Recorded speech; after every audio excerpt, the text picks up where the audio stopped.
Je suis resté cet après-midi après le travail, une idée m'est venue par la tête et j'ai voulu la partager avec toi parce que ça m'a révolté en réalité.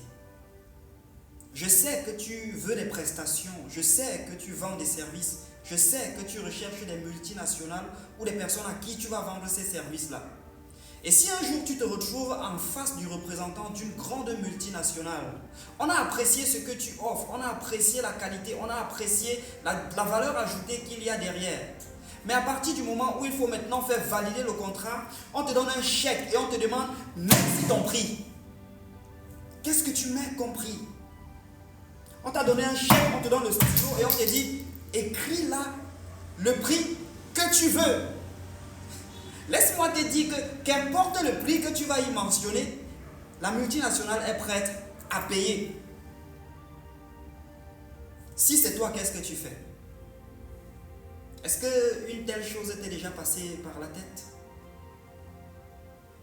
Et maintenant, qu'est-ce que tu donnerais comme réponse?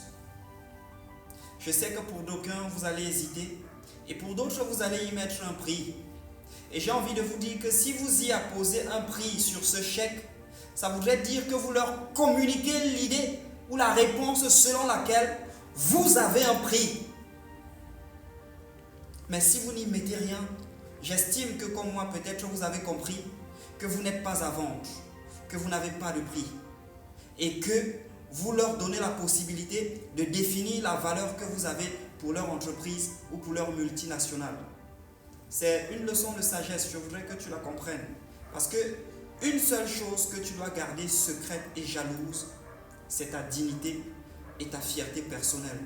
Ne négocie jamais ça contre rien et pour rien au monde. C'était Pèlerin.